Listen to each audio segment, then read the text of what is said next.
Good morning, afternoon, and evening, everyone. Welcome to the Game Week 5 pod of the FPL Wire. I'm your host, Zoph, and I'm joined by my co hosts, Late Riser and Pras. Belated birthday wishes, LR. How was the weekend? Pretty good. Took time off and just went away with the wife on the weekend. Was quite nice. Actually, I was just going to tell you boys the story before where so Saturday was the night we were watching Share with football. everyone. Share with everyone. Yeah, so Saturday night I was just chilling, because the day of the birthday was Friday, so it was exhausting. Then Saturday I got a few drinks in my system before the 7:30 kickoffs, and there were quite a few games, right? And I was watching the Bournemouth game and the Villa game, and late into the game, I'm like, what's happening? Because I had a few drinks inside me, and I see Semenyo like pacing himself on the ball. I'm like, wait, is he going to take a penalty here? Is he going to take a penalty? And I wasn't actually sure if this was real or this was visionary, but yeah, that was nice to see. That was good fun, man. I think the highlight of the weekend for me from an FPL Unexpected. point of view. Certain other details shall remain private, I guess. Yeah, cheers. What about you, Pras? How was your weekend? Weekend was all right, man.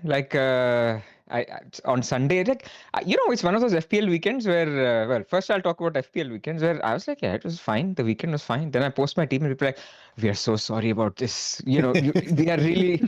I'm like, what happened? They're like, no, you don't worry, we are with you. I'm like, but where did I go? Why are you with me? So that was the funny part of the weekend. Um, then even on Discord, we're like, are you pulling the wild card now? Like, enough is enough. I'm like, but it's my team. So anyway, that was the funny part of the weekend. And yeah, it was from an FPL point of view, not great, but this is like such a chill week, man. I don't know about you guys. Like, we'll talk about stuff, but most people should just chill this week. Like, there's not much to think about.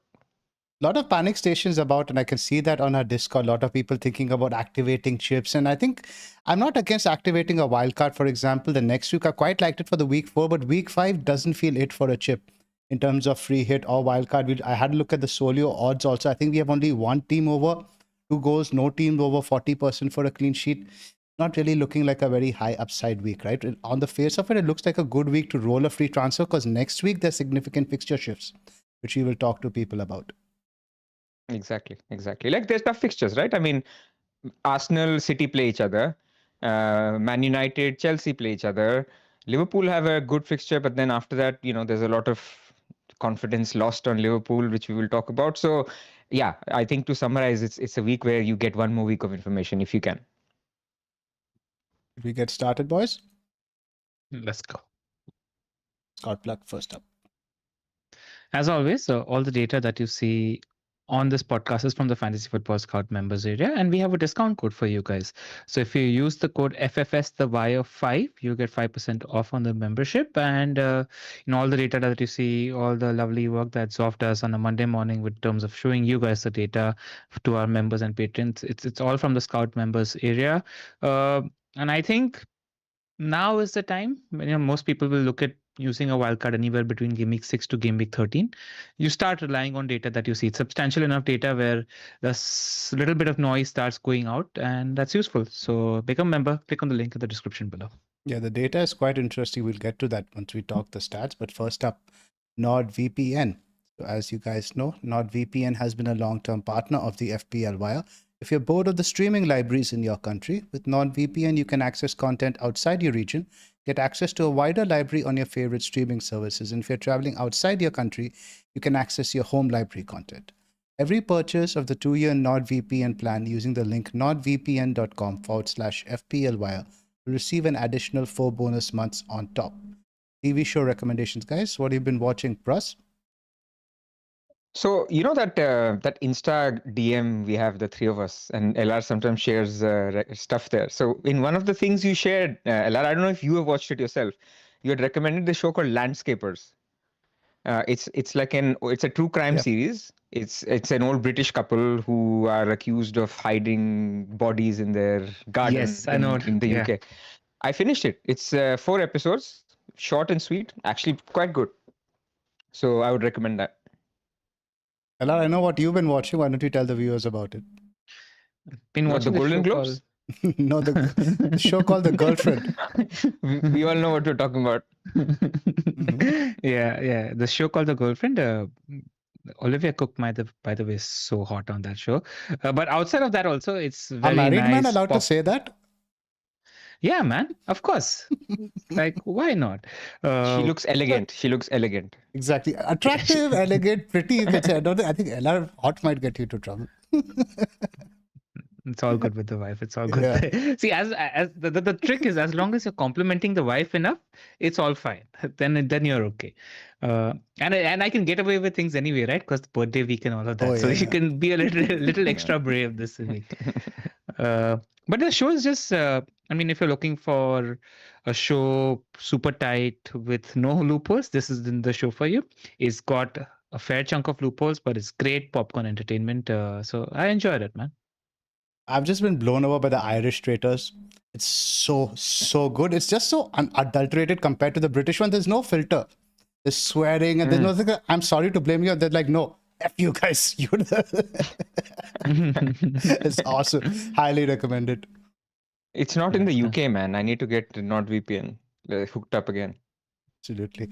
Moving on, Nord also has an efficient anti-malware and anti-spyware protection tool. It highlights any attack and deletes it before it makes a mess of your computer.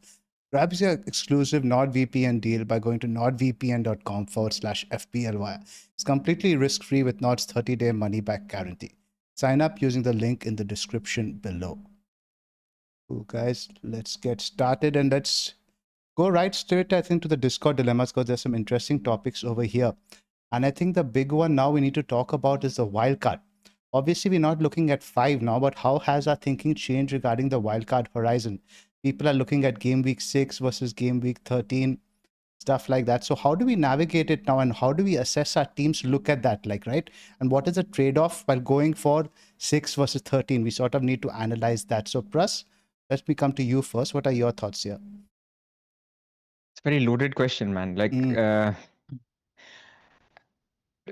we can do a whole video on when to wildcard and stuff like that. But I think the short answer is where are you with your team and what are your beliefs, right? And let's not do a short answer, Pras, because I think Huh. this is the primary thing our listeners and viewers are trying to figure.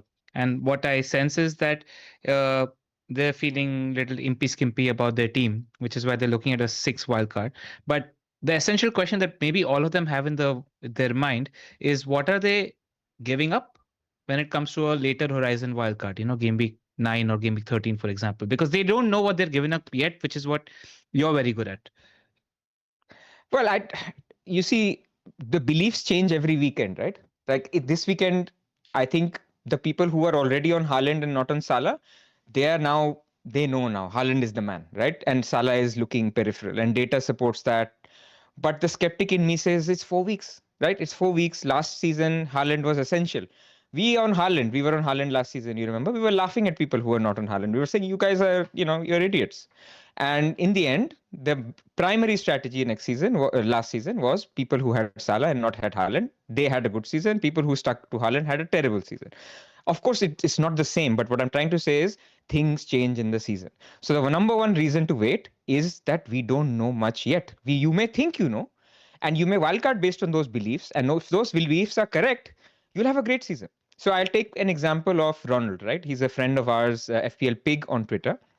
After one game week, he wildcarded because he had that setup, which was Wirtz, Watkins, fitting everybody, which I have in my team. Everybody tried to fit Bruno, Wirtz, Watkins, and Salah, and whatever. And after one game week, he wildcarded.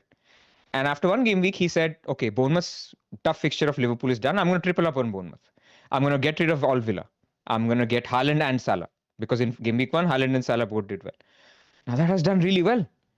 But there is also another world in which Bournemouth actually have a very slow start, like Villa, and Villa have a good start. Like, come on, it's not completely out of the world. Right now, it sounds stupid, but sit in preseason 1 week before game week 1 and say it's not possible that Villa have a terrific start and Bournemouth have a bad start. It was possible. But if he wildcarded under those beliefs and it worked out, and he's flying.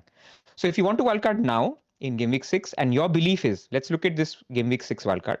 Your belief here at the top of this fixture is Arsenal, Bournemouth, Everton are pretty high up, Spurs. These are all good teams. And then between Liverpool and Man City, your belief is it's Haaland season, not Salah season. then wildcard 6 is a good window. Now, a counter to this will be between Haaland and Salah. Don't worry, it's two transfers. You can change it, and it's not. You don't have to make up your bed today. Just take the good fixture for Haaland and then take it from there. Go on, wildcard in game week 6. My counter to that is you can even do the Haaland to Salah switch without a wildcard, and then in 2 weeks you see if that is a permanent thing. You can delay a wildcard. If it's not a permanent thing, and you think, oh, Salah needs to come back, you can wildcard also. So I'm saying depends on your team, depends on your beliefs, and in terms of summarizing or keeping it succinct, that's all I will say at this stage. We can get into each of these windows and which are the teams to target.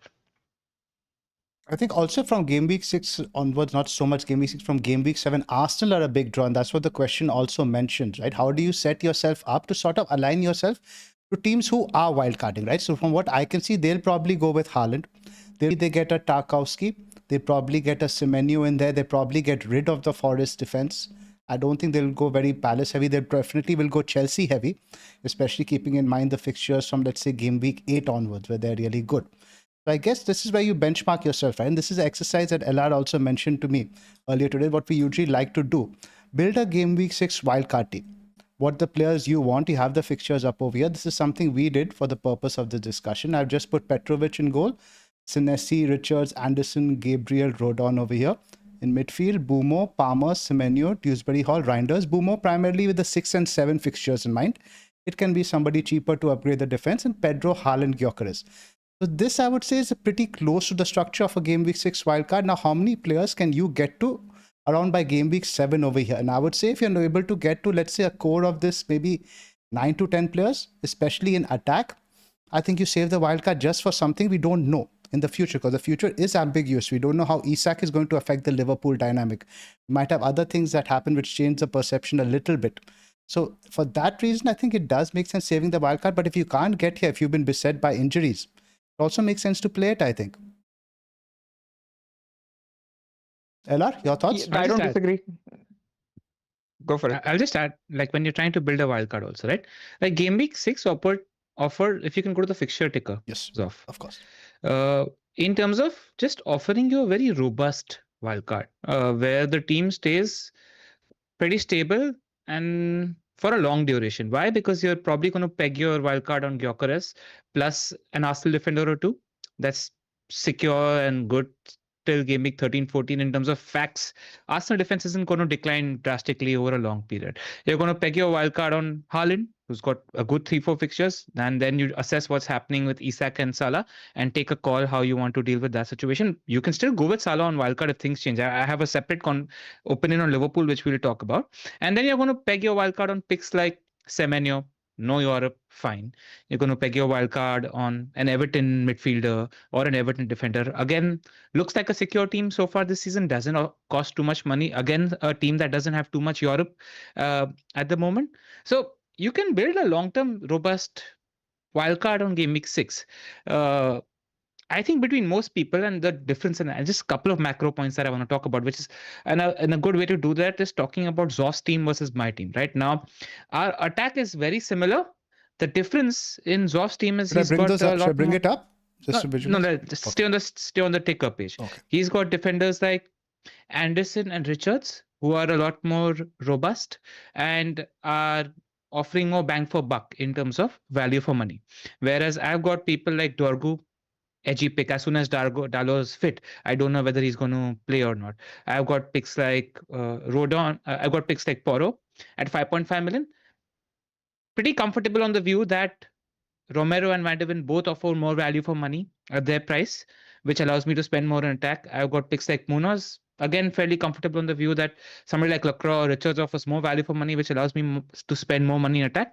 So it depends on how flaky your defense is. It depends on how flaky have a Semenyo in place. Because everybody can make, if you're on a no Haaland Salah team, everybody can convert a Salah to a Haaland with 2 moves. It doesn't require much in terms of change of structure. But it's the fringes that you're confident about, or it's far away or close to where you need to be.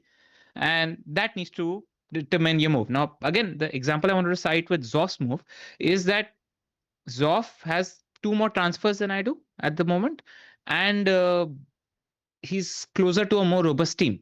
I have 2 less transfers and my defense is a little more flaky. So how far are you from your team? Because understand, a wildcard also saves you from using up transfers week on week while you're catching up. You're sort of using a nitro boost at this point. Now, if you use the wildcard in game week 6, the aim should be that you are able to accumulate transfers game week 7, 8, 9, and then make multiple moves sort of in the future. So, that's how you build towards a robust wildcard. So don't be afraid that you're pulling the trigger earlier than always. Just make sure you have a robust enough team so that you can accumulate transfers, so that if there is new information that you learn, you're able to act to it with 4 or 5 accumulated transfers. That's what I had to say. I will just say a couple of things to this.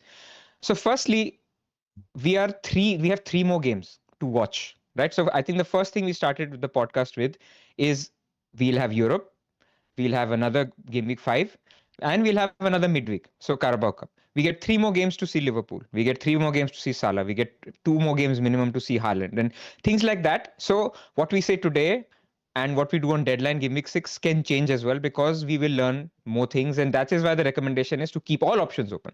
Game week 6, people will play free hit. People will play triple captain. People will wildcard, and some will play no chips. All are actually viable and actually possible for, at least in my team, I could do any 3 of them. So I think it is something where the starting point has to be the most you can give yourself flexibility is to save a transfer. We now have this new rule where even if you wildcard with 2 free transfers, it's beautiful because you carry 2 free transfers. So I think that's the first thing. I think the second thing for game week 6, all else being equal, the 2 things I don't like. Thing number 1 is Arsenal is away to Newcastle, right? So it's not a perfect fixture, perfect entry point. Arsenal defense is good. Of course, I understand that. But then every defense is okay, but it's away to Newcastle. It's not the perfect one, but game week 7 is the perfect entry point. The second thing is Chelsea play Liverpool game week 7. So if for me, for example, I'm coming to my team, I don't have Palmer, I don't have João Pedro, I'm just saying game week 8 is the time I want to get on them. Of course, if they can hurt me, they continue to hurt me or whatever. But if I'm going against him, I might as well continue to go against until game week 7, and then I can have João Pedro and Palmer and a long-term team. And the other thing is game week 8 wildcard. If you look at, if you start that this fixture ticker from there, Chelsea and Arsenal will be the top 2 teams. So you can essentially make your team with a Chelsea, Arsenal, have 2 or 3 from each of them, and then you do your Salah, Haaland shuffles all the time. Because my third point here is, for all the things we're saying about Haaland is amazing. Okay, I'm not going to deny it. Haaland is great. He started off great. Pep is saying the right things. Look at Man City's fixtures. 9, 10, 11. So Man City's fixtures 9, 10, 11, 12 even are Aston Villa away. Now Villa are looking rubbish, but defensively they're still okay, right? It's not an easy game. Bournemouth, okay, they conceded some chances. You can argue how Villa are. I'm just saying Bournemouth looking very good. Liverpool home, Newcastle away. Those are 4 fixtures. I personally want to take on Haaland. So if you want to start a later wildcard and go without Haaland and then switch to him a little bit later, that's also an option. So I'm just saying there's so many good things and good fixture turns and good players that every wildcard window has its different strengths and weaknesses. I'll just say, piggybacking on what Pras said. So essentially the horizons that we are citing for you guys that are pretty decent.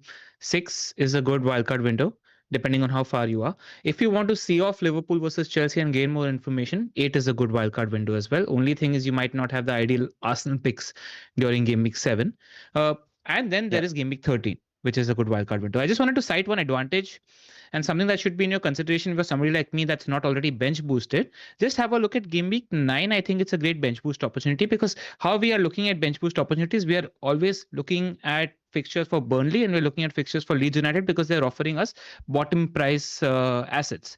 The fixtures for everybody that you're probably going to have for wildcard are good at game week 9. So whether you're wildcarding in game week 8 or game week 6, game week 9 also provides a decent bench boost opportunity. Look at the players. If you're having Arsenal, they play Palace at home. Bournemouth play Forest at home. You might have an Everton pick or 2. They play Spurs at home.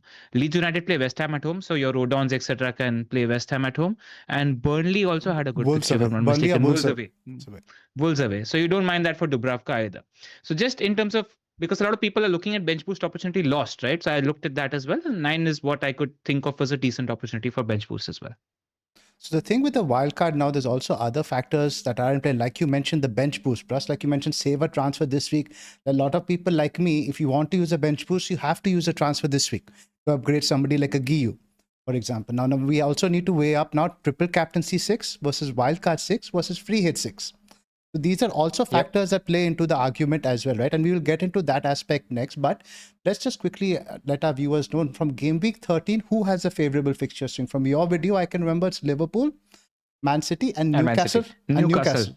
Yeah. These three teams, right? So effectively, the whole point of 13 is that you'd ideally at that point want to accommodate Salah and Haaland. That's the main advantage then, which we don't see as necessary in 7, 8, and 9. 7, 8, 9, you can probably go with either or. That's the primary difference we're looking at. Or neither. Or neither. And by game week 13, we might even decide we don't want Salah. We might go with Isak instead. Yeah. You'll set up your long-term team with the best City and Liverpool picks. So, and that's a very good point you mentioned, Zoph, because exactly that's what you have to have in mind when you're trying to future-proof your wildcard. And how are you future-proofing your wildcard? A, you realize that you will need Salah and Haaland. You realize that you might need Salah and Haaland. So if that is the fact, then you need to make sure you have a bottom price goalkeeper and a bottom price defender, and you need to get rid of your bench boost by the time game week 13 is in play. Like these are the three things that you need to take care of your wildcarding as early as game week 6 also. Anything else on the wildcard, guys? Just we can start talking about the free hit versus actually navigating that with transfers. Yeah, I think one other point that you mentioned, and it's different for everyone. So LR, for whatever transfer path he's taking, you're going to bench boost after your wildcard. Some may bench boost before their wildcard. So this is also a consideration. People who don't have a bench boost window now, I think wildcard 13 will be very difficult for you, because after wildcard 13, you're getting into Christmas period. You want a lot of big hitters. It's harder to get your bench boost out. So try to get it done before that, whether that is because it needs a wildcard or you can dead end to a wildcard, if that is an option at all possible. But again, bench boost is such a rubbish chip that I don't want to give advice based on that. But I just remember that this also is a sticking point when we think about when I was looking at potential drafts for wildcard 13, wildcard 6, wildcard 8, like I am enjoying the luxury of having 5 defenders, good defenders, 1 non-playing striker and 1 4.5 or a cheapo midfielder. Like I'm happy with that setup because there's no bench boost to think about. Yeah. So just to mention the bench boost windows now, we mentioned the game week 5. I'm a little bit put off it, and we'll discuss it when we talk about the Forest Burnley. It depends on whether you have Gio or not, and whether you want to spend transfers there or whether you want to spend transfers on getting Haaland and maybe a Palmer in game week 6. It's literally dependent on that. So the good thing that Zoph did last week is he didn't commit to the path, which leaves the path open for him this week and next as well. Absolutely. And also, I think my Forest Burnley, that fixture, that perception has changed a little bit. We'll talk about that once we get to it, or you guys want to talk about it now? Talk about it now. It's just let's freestyle, man. Yes. So basically, the point is right now. Let's look at Forest now. What Ant said after the Arsenal game, he said, "I've had only 1 day to work with the team. From the next midweek, you will see the difference." So when now we rock up to Burnley, we're going to see sort of more Ange ball than we did against Arsenal. That's number 1. Number 2. Now Burnley have just played 1 home game where they parked double-decker buses, and that was against Liverpool. I don't think they're going to do that for consecutive games. So for me, that fixture now looks very, very unlikely to be a 0-0. In that sense. And also now, let's say you own somebody like a Rodon. LR. Now Wolves, Victor Pereira spoke about after the game how they played well and they desperately need of a point. They haven't got one yet. This is potentially the most winnable game at home. They're going to go all out in attack. How likely is a clean sheet for Rodon? These circumstances have shifted it for me a little bit. That's why I'm liking the 9 window a lot more now, which you mentioned. The problem with game week 8, as Pras has mentioned in previous spots, is right after an international break. We just saw this game week. What happens? Kukurea randomly misses out. Joao Pedro could have potentially misses out. You just don't know, because again, it's always going to be preceded or rather followed by a Champions League thing. So teams are going to rotate. So game week 8 is completely out the window for me. Exactly. Because if you look at it, both Burnley and Leeds United have decent fixtures in game week 8 as well. But exactly, the international break is a red flag. So there is a path for you where you look to build a robust wildcard in game week 6, look to accumulate transfers so that you might need to sort your bench boost in game week 10 and then take it from there. So that's the bench boost window. Now let's talk a little bit about the free hit, guys. Yep. So Mridul is basically asking over here, if you choose to take the path of navigating game week 6 without free hit and wildcard, somewhere between 8 to 30, then what is the next best week to use the free hit? What is the opportunity cost? Plus, anything you've identified apart from 6? Just before we move forward, I wanted to give the shout that the first question was from Abhimanyu, actually, from our Discord, which is a very big talking point as well. So just wanted to give him a shout out. Go on.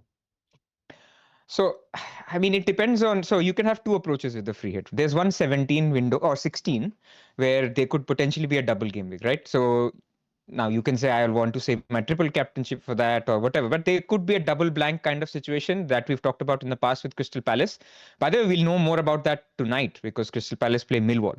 If Crystal Palace is out, then the chances of the double and the blank are zero. So if you're listening to this and Crystal Palace are out, then you can skip the next 2 minutes.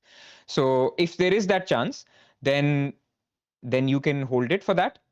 You can hold it for a week like around Christmas where you think it's a mid-game week and now I think there's a lot of my players are going to get rotated. So there can be a I will see approach.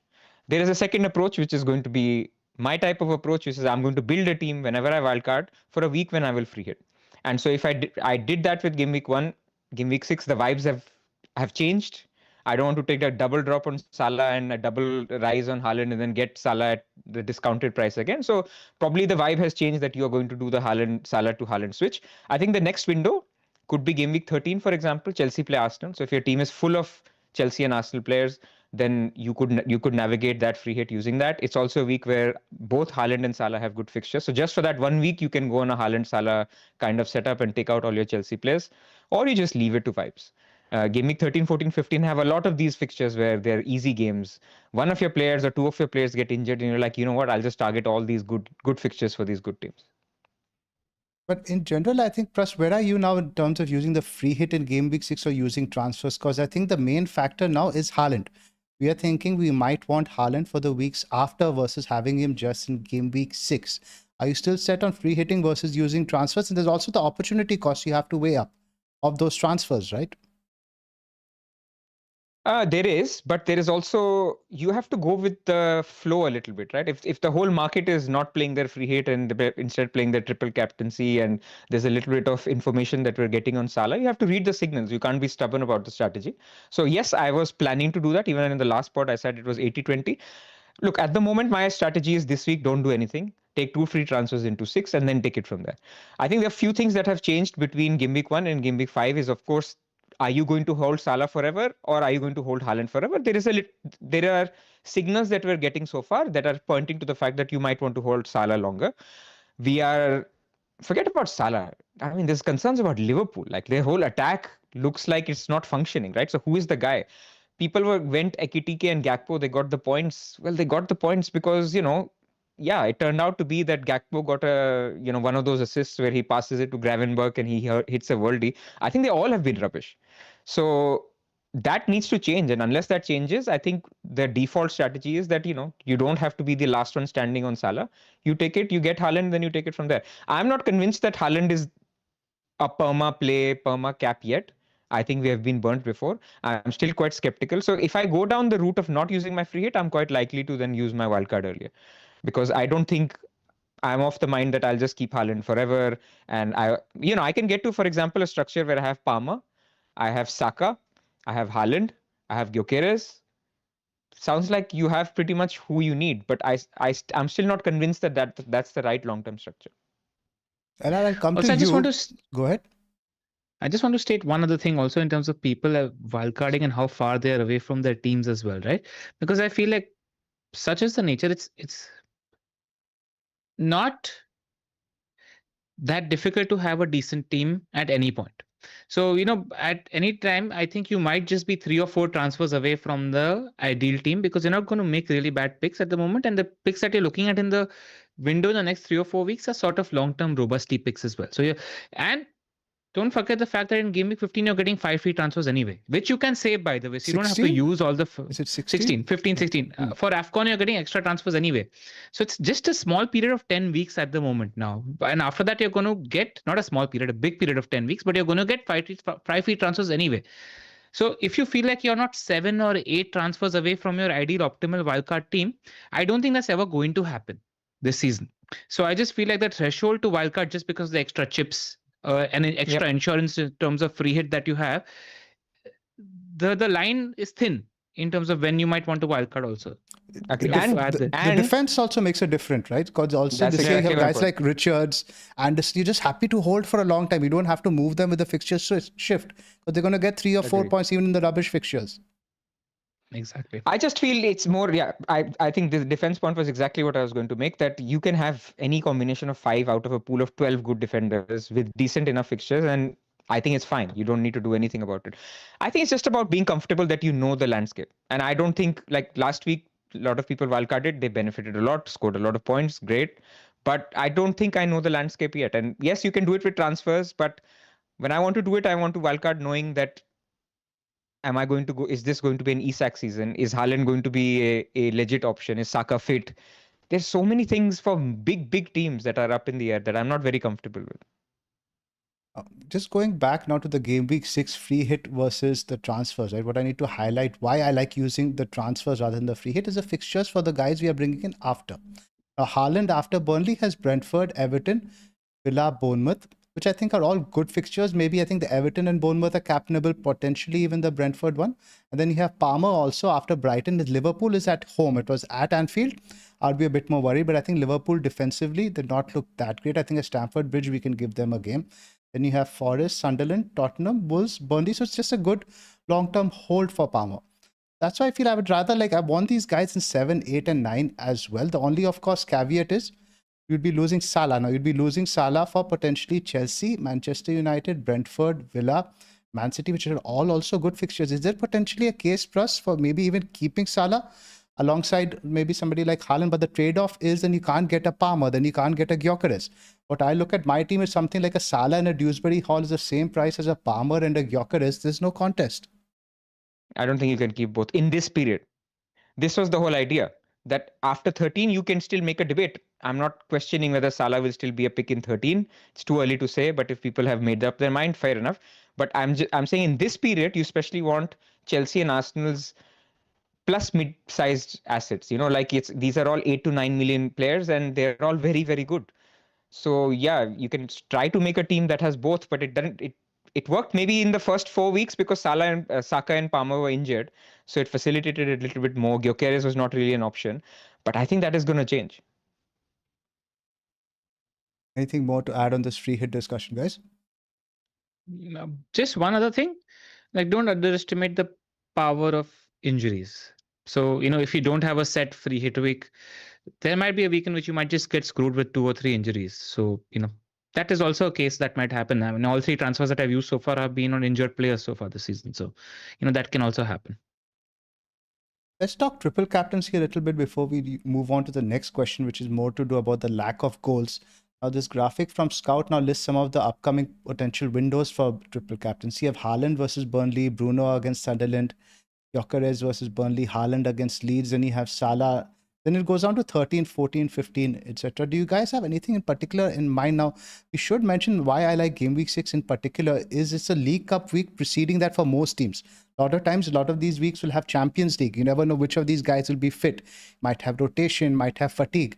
Is Haaland Burnley at home right now just too good an opportunity to pass up? You know what you're getting right now. Haaland, we've seen.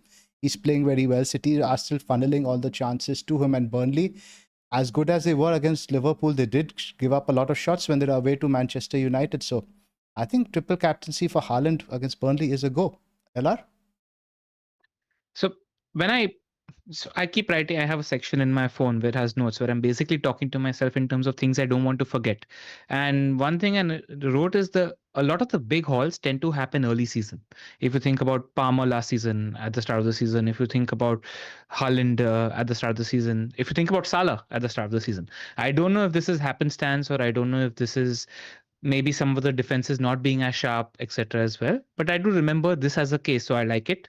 There's nothing wrong. The only argument to make there with terms of Haaland versus another triple captaincy is, do you prefer a double-decker park the bus team, or do you prefer a team that might come out and play, perhaps somebody like a Leeds or Sunderland who might not park so deep, who might play a little? What kind of a matchup do you prefer for somebody like Haaland? That's a judgment call for you to make, but I think there's not much in it. Just know that this game, just like the Liverpool game, I saw first 15 minutes of the Liverpool Burnley game, and I was like, this game is game state dependent. It's crucial that your player gets a goal in the first, your the team your player's playing for, whether that's Salah or Haaland, gets a goal in the first 20-25 minutes, because that dictates how the opposition will play. If you're getting a goal in the first 20-25 minutes, you're in business, because Burnley can't sit back and park. So there's a fair bit of luck and game state involved there, but as good a bet as any. Russ, your thoughts?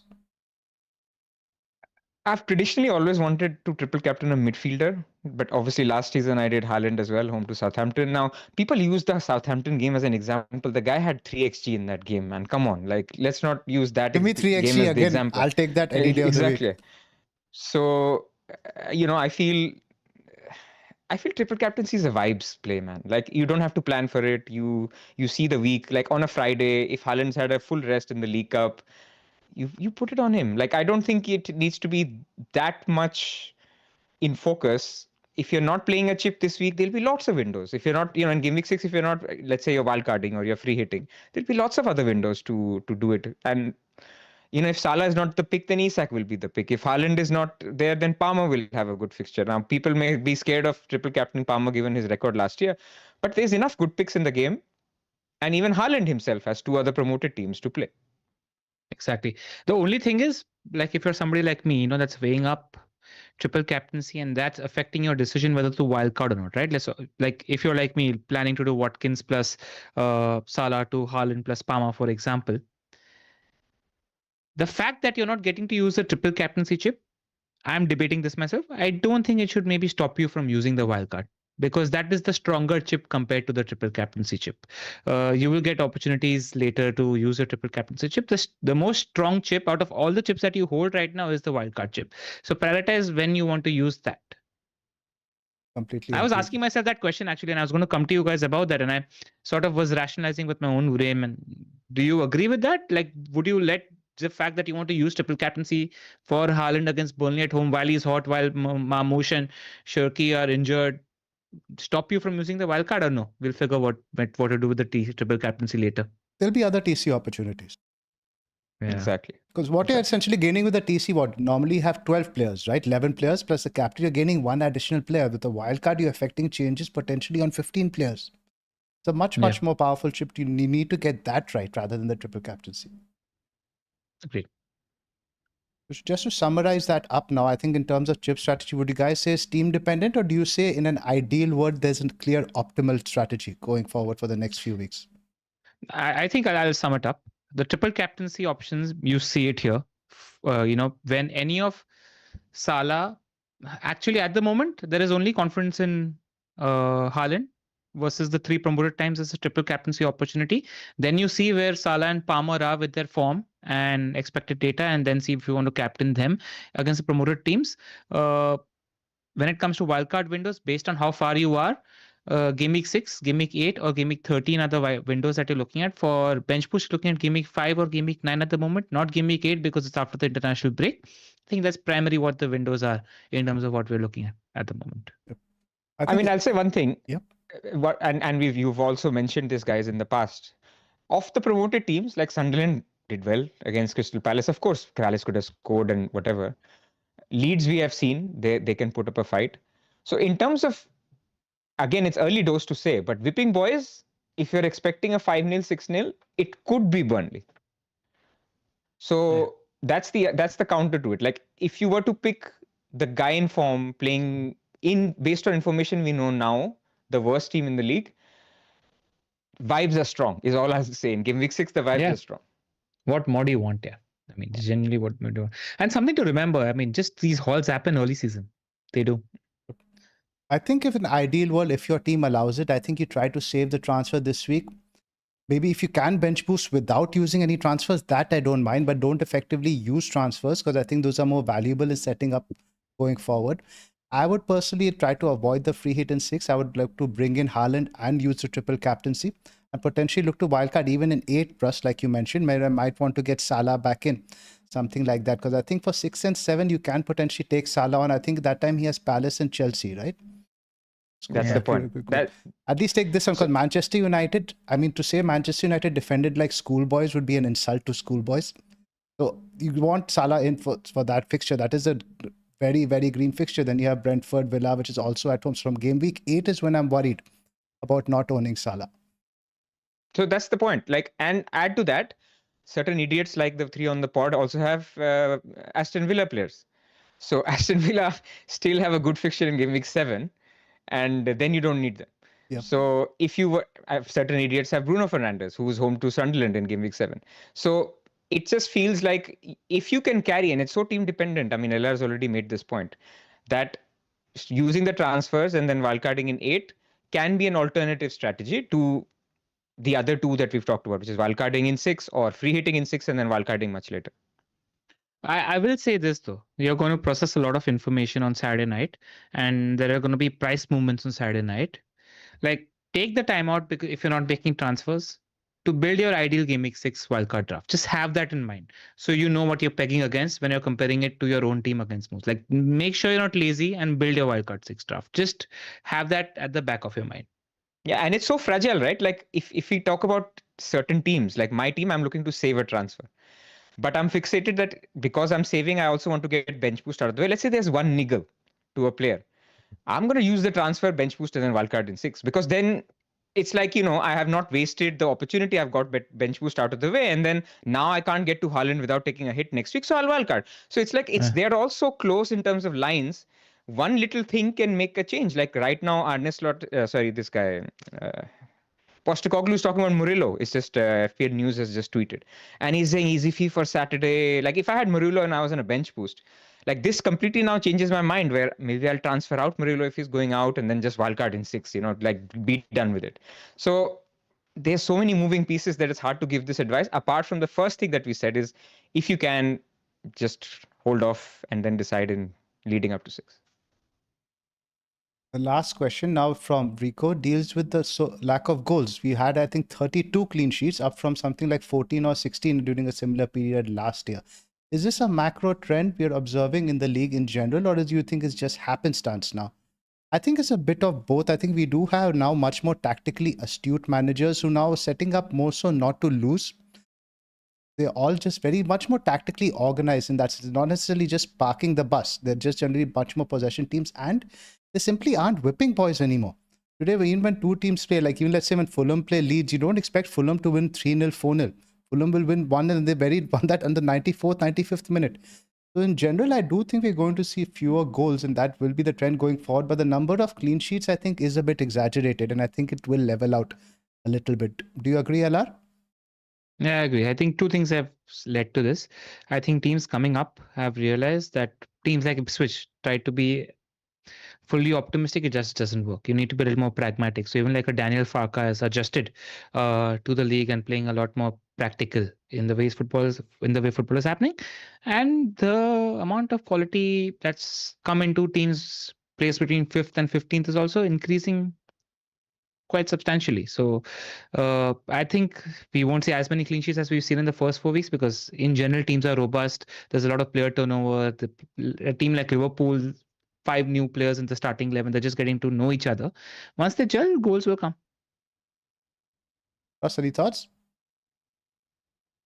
I just think it's little bit of noise and little bit of promoted teams being more pragmatic. So not much to it. A lot of attacks are also gelling. Like so many new strikers have been bought, right?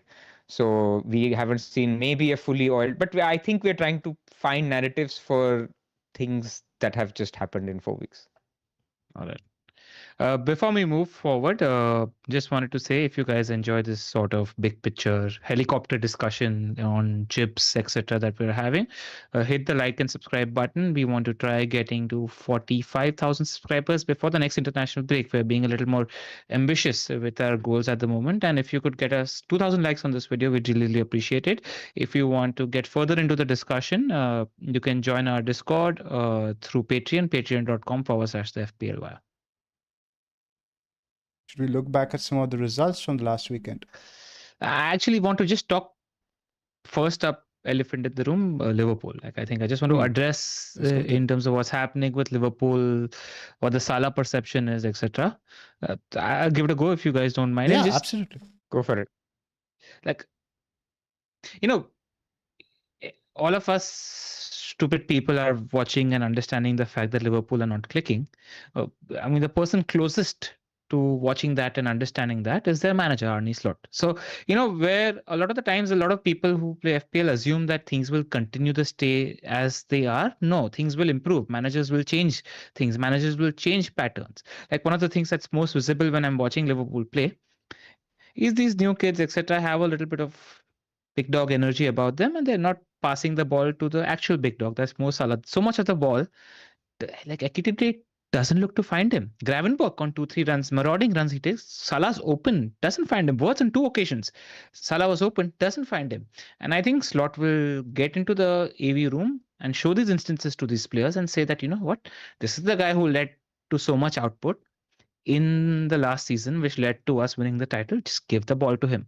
So, I mean, Salah's not going to have such less impact in future games, in my opinion. I think that's going to change, and I think that might change very, very fast in general. Once Isak starts coming into play as well, he's a much more rounded striker than Ekitike is, who's used to the league. So that will change dynamic as well in terms of just what you're thinking and assuming how Salah will be. Salah's not going to be this peripheral in the best attack in the league, which will gel. And the second thing that we're seeing in terms of a big impact is majority of Liverpool's play in the last 4 or 5 seasons has come from the right-hand side because it has been a staple to have Salah plus Trent. Now, Trent is a generational ball player, and Frimpong or Bradley just aren't Trent Alexander, nor is Szoboszlai. And if you actually think about the lack of stability that the right back position has had, every half we are having either Szoboszlai or Frimpong or Bradley play that position. Salah's not had a proper partner to play with. So all of the ball is getting fielded down the left, where Wirtz and Ekitike both tend to drift towards the left. So I was talking to a Liverpool friend, Mir, as well. And he's like, yeah, they tend to move towards the left, which is why the play is coming on that side, which is why Salah's isolated so often. I think this won't be a permanent thing. Things will change because managers change. Managers realize that he's our most effective and efficient ball user, and things will change. So don't assume that things will continue to be constant. That's where I am with Liverpool. I think they will change, but I don't think we're going to see Salah it'd be the Salah team like last year, though. There is a shift towards that, and I think Liverpool also consciously wanted to shift towards that to be more of the other team, and they're getting on to potentially better players. You're getting Isak, you're getting the Wirtz guys, and there's also been a change in shape now. From a 4-3-3, they've sort of gone to a 4-3-2-3-1, where they have the number 10 playing. And like you said, Trent is gone. Ultimately, these guys are never going to be as good as Trent. So I do think while things will definitely get better for Mo, he's not going to have 0.51 XG in 4 games again. There is a doubt in my mind whether he will hit the heights of last season. I agree. The answer is somewhere in the middle. Yeah, he'll get his goals plus assists, which will be more than 20, 25, you reckon. I don't see a world in which that changes. Pras? I mean, last season was an anomaly, so he doesn't need to hit that to still be a good pick. So he needs to hit 250 points, which I think, he's got 3 returns so far in 4 games with playing absolutely rubbish. Imagine when he starts to play well. So he's, so I'm not worried. But when it's also combined with the fact that Haaland looks so on it, there's a little bit of overreaction that happens that, okay, we need to just make the switch, like we just have to make the switch. And it may well be true. So I'm not saying they're wrong who are making the switch or who've already decided that this is Haaland season, not Salah season. But all I'm saying is I 100% agree with LR. This is what the manager is also telling them. But then, Zoph, you're right, he's probably telling them to be more functional, to find not only just Salah, to find the striker, to make these runs. We are not attacking. Like, the biggest worry is not, Slot is not worried Salah is not getting points. Slot is worried that Liverpool are looking shit in attack. They're not creating chances. They're not creating the XG. Because even you see against Burnley, it was quite static.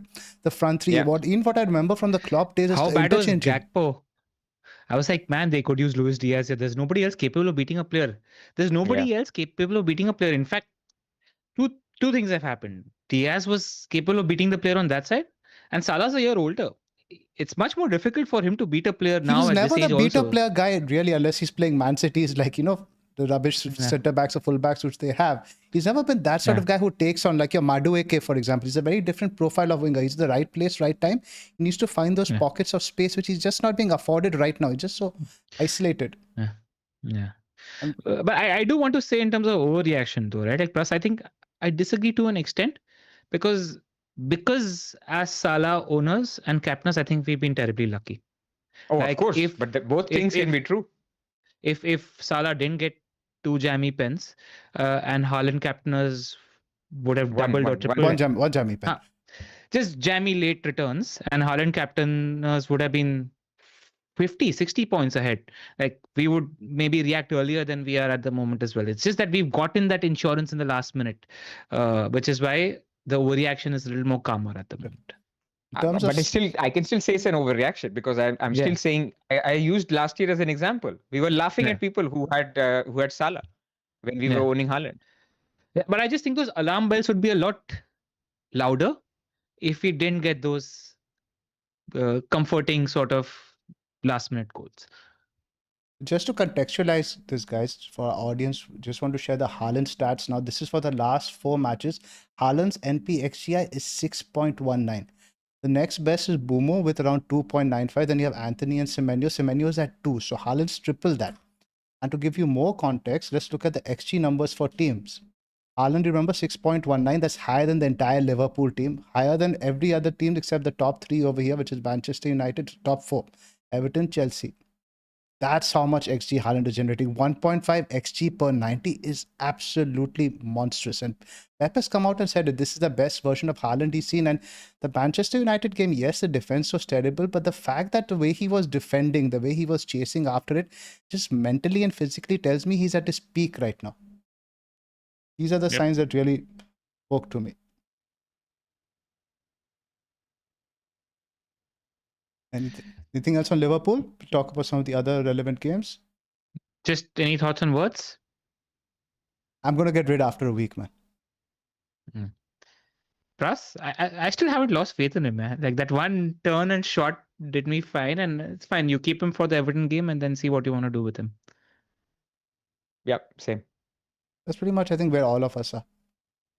And no other defender is a pick from Liverpool except for Virgil. Clear as day. Yeah. Agreed. Let's talk about the Arsenal game a little bit. I missed this one. Plus, how was Gyökeres in this? Peripheral, but Arsenal attack is like, you know how Arsenal attack is. They don't have like, you don't come out of the game saying, oh, there were huge chances and they missed chances. They create some chances and they make, I think 3-0 was a little bit back. Madueke was amazing. He was really good. All the chances, basically the Luis Diaz thing, right? That he was beating the man, creating the chances. Gyökeres was fine. But I think the story was that the defense is great. Apart from that one chance I can remember for Forest, it was the usual Arsenal day out. Yep. Well, what's the latest on Kai's fitness? Do we have any word there? I think he was walking or doing gym work last week. So, like one thing in my mind is that normally when Saka and Martinelli get injured, the dip in quality is huge, which just isn't the case anymore because Madueke and Eze were just really good in that game, which took up, like, 2 things have happened. Like, so far don't rate Gyökeres as a player that much, but if his role is to just goal hang and he's a finisher, which he is, he doesn't need to do much. It's a very mini Haaland sort of role. If you have players like Eze and Odegaard and Madueke supplying to your role is to be there and be a minutes monster on penalties, like, looks a great pick, man. Even though in real life you might not rate him to be a great player, like FPL wise, my perception has gone up. I'd agree with that completely. Yeah. I mean, the early sub was a little bit of a concern. I mean, not for a long term, but obviously they're being paranoid, right? They have no fit attackers, so that they're managing his minutes. But this is going to happen with a lot of players. But it didn't happen. It doesn't happen with Palmer when he's fully fit. Doesn't happen with Saka when he's fully fit. I think it will happen now with Saka. With Saka and with Saka. That's something else that I really took from this. Madueke's performance means A, Saka won't be rushed back, and B, I don't think Saka will be as nailed anymore. You have 3 games a week. You could see Saka. Yes, but Madueke can play on the left as well. But I agree. Saka as a perception, as an FPL pick, has completely changed. Completely changed. It's double effect defense plus Gyökeres as the options at the moment. Yeah. Or like an Eze-sized mid-price punt. If Saka's and Eze is not going to start every game. I don't think. Interesting to see though with Odegaard now injured, if Eze comes to that number 10 role, or whether he uses Kai there when Kai is fit. Yeah. Like, because Saka's lost penalties, right? Seemingly is what we think. Then the price difference between Eze and Saka becomes a much wider gap for Saka to justify what he's doing. If he doesn't have even Rice, man, like Rice was like a short-term punt that I was thinking maybe for 3-4 weeks. He's taking corners, but even he didn't start this game. So I think, you remember I was saying last week, I think Arteta is going to change this year. There's going to be very few players that are going to start every single game. Yeah. And Gabriel managed to get Defcon as Defcon. well. So yeah, that's what I wanted to add as well. Arsenal defense. Yeah, I think gaming 7 onwards, you need to have at least one Arsenal defender, whether it's keeper or defender, you decide. I hate Stan Larsen, man. If he was not injured, I was getting Van Dijk, I was getting Raya, like both. I mean, anyway, I don't want to regret on past things, but it's like, only one minor thing Yeah. needs to happen, You and might then have your even path played Van completely der Ven. changes. You might have even played Yeah. Van der Ven this week. Exactly. So, or I could have also sold him. So to be fair, I had no complaints there. But it is what it is. But what I'm saying is, I completely agree. Like Arsenal defense, Van Dijk, just good long-term picks, man. I forgot. Actually, we need to take stock of Pras's first sub every week. Like this has been a running theme for 2 years now, ever since we started doing the pod. Like if you want to put some money on Pras's on some random player in Except the week. for the week, I will bench boost. So this week, don't do it. This week, don't do it. But otherwise, just keep look at who's Pras's first sub. Move on to the next fixture, Bournemouth Brighton. I think this was just pretty much the Semenyo show. Like in open play also in the last 20 minutes also, like players are tired and he's on it. So like I was like so fairly confident about an extra return or goal or assist coming in the last 20 minutes also. Obviously we lucked out into him getting pens. 10 minutes later, it would have been Kluivert. Not sure. Not 100% sure. Right? I don't think if Kluivert is on the pitch, I think the point is, is Kluivert going to be nailed to start? But if Kluivert's on the pitch, he's going to take the pen. I think so. He's great at pens. He is great at bench, but like the point I'm trying to make is you have a player that's 100% nailed on playing 90 minutes, and you have a player that's not making into the first choice team. If I am the manager, am I saying you're not on the pitch? Sometimes you might be rusty, sometimes you're not. You are my first penalty choice taker, even though the guy who's on it signed a new contract. Like it could be we don't know, and we won't know until we have the information. But it could be the case that Kluivert's on pens. It could be the case that Semenyo's on pens. It could also be the case where Evan Nielsen was on pens as well. And it's a situation of them figuring it out. We have no quotes at the moment. So you put their pen share as maybe 33% each at the moment and see where we are. But there's a case in which Semenyo could just be the pen taker. I think that's a bit of Kluivert is wishful not thinking. But if Kluivert is not starting, if he's not in the first 11, then that is great. Like, doesn't matter who is first choice or not. Then Semenyo is the pen taker. Yeah, but I'm not 100% sure that if Kluivert's also on the pitch, that Semenyo is not the pen taker. I think there's a case in which he could be the pen taker irrespective. Could be, but I think base case we have to assume based on what we saw last season that when Kluivert is on the pitch, because he didn't miss a single one. Like, what has he done to be taken off them, right? Yeah, but no, smaller sample size, but neither is Semenyo. True, fair enough. Yeah. Cool.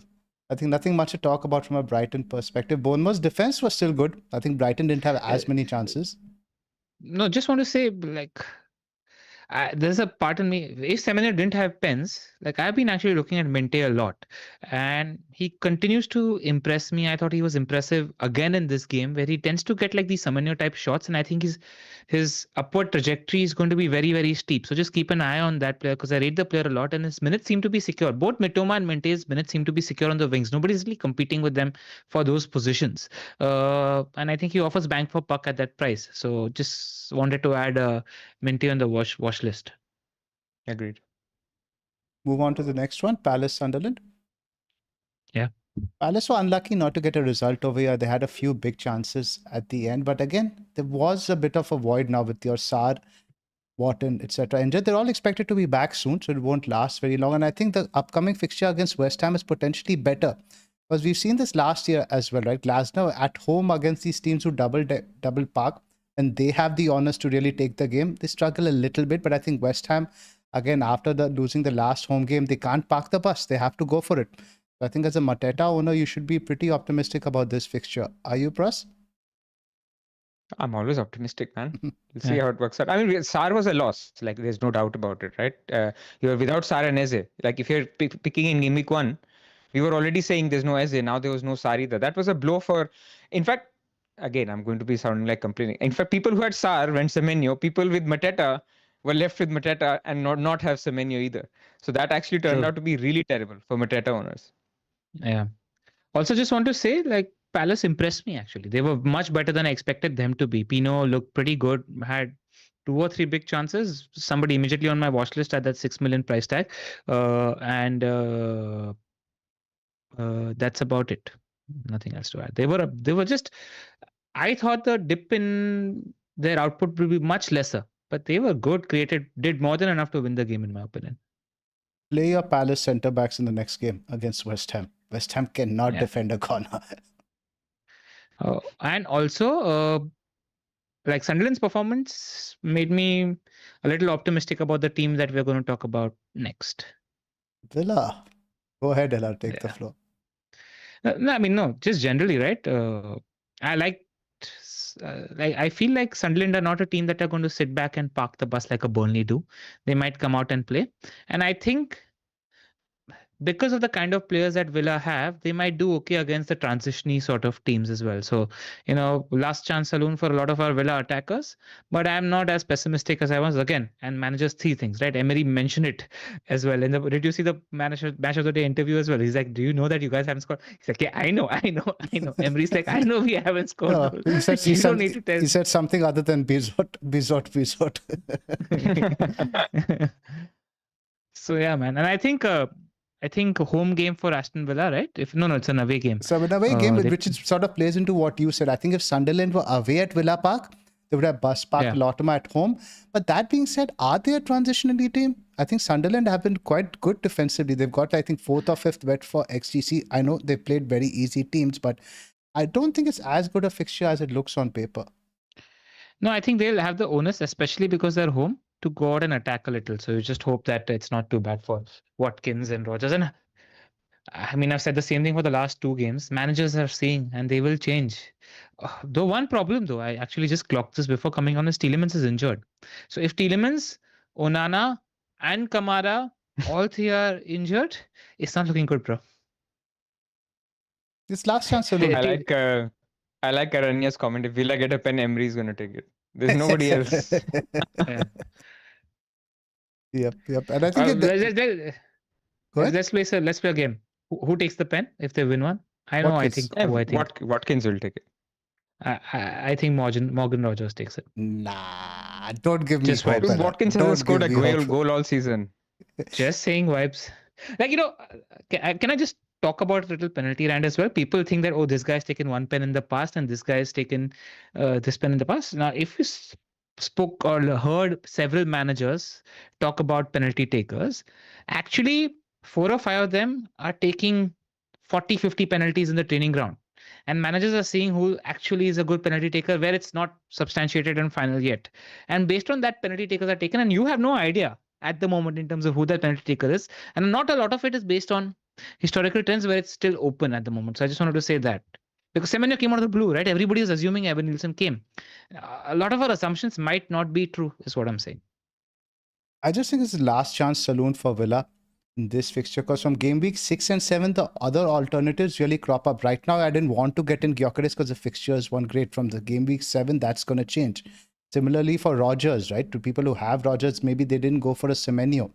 So I think patience is very thing. And I think this game really is the litmus test, because I don't think Fulham will be that easy. And then it's Burnley, and then the fixtures take a turn for the worse. The opportunity cost of holding a Villa player is getting higher every week. Russ? I just you go down with the ship, man. Like if I had like 4 free transfers, would I move him out? Probably, but I'm trying to prioritize other things, and I'm just going, you know what? Hope somebody does something, man. It's not like they will never score a goal in ever. So yeah, it doesn't feel great to hold them, but I'm going to hold them for not for 1 week, not for 2 weeks, but 3. Also, if we had 4 free transfers, I don't think we'd still sell Villa attackers before selling at home. Minutes are good, and not for this week. I can say it on the behalf of 3 of us also. We just but we're picking up signals, right? Something is wrong there. Like, okay, Emery's going to try and fix it, but the signals are like, I see Villa fans even talking about how Emery's going to walk or whatever. Like, we don't know what's happening that is leading. It's the only team in the entire 4 divisions not to score a goal. I'm not saying we react, and I'm not saying we sell. In fact, all of us are keeping. But I'm just saying there are signals that we're getting that something's not right. But again, we'll have 3 more games to see them, right? They'll have Europe, they'll have another Gameweek 5, and they'll have Carabao Cup. I don't think they have Europe, Pras. They're not in Europe? They're in the Europa League now, right? So I don't think Europa League starts now. It's only Champions League for this week. Right. They're playing Brentford tonight, away to Brentford. Right? Where And is then that chart? I have the chart here. The Lego Man, I think. You have on the Lego Mane one or the one that Abhi sent Yeah, us? next midweek is Europa League, no? The one after Sunderland, you're saying after Sunderland, before Fulham. Until game week 6. Oh, yeah. So they don't play this week, they play the week after. Yeah. Correct. So whoever's playing Europe this week will play Carabao Cup next week. Whoever's playing Carabao this week will play Europe next week. Right. All right, let's talk about Everton. I like two button open David Moyes, and I think all of Ndai, Jack, and Dewsbury Hall are picks. I actually think Dewsbury Hall might be the best cheap pick in the game. He's just in great positions all the time on half set pieces as well. So, and their fixtures for those looking at a game week 6 wildcard are decent for a while as well. No Europe. It's just an upgrade in quality. And any of the three midfielders are pick. I think you can even double up. That's how I see. And the stats might not be doing as much justice to how involved Jack Grealish is in that team. It's insane. Like, I think we might see a case of him having one return and being 3 bonus points, just because he does so much chance creation and good stuff in that team as well. So, yeah. Has Jack gone up in your ranking? I remember last spot we had done Everton mid rankings. I don't think Jack was on top for either of you guys. But Jack has also gone up, and even Enda has gone up. Because I was worried about that one early sub that Enda has had. It's been a case where he had a knock. And now he's defconning, man. Like, so you're getting a penalty taking. So all three are good picks. Genuinely, all three are good picks. Go with 2 on vibes. I don't think any of them are wrong. Game week 6 is the entry point. Home to West Ham. Yeah. If you're doing it for a week, you can go on Jack, but I still prefer Ndai. I haven't changed my view on that. Yeah. And because they're penalty taking players also.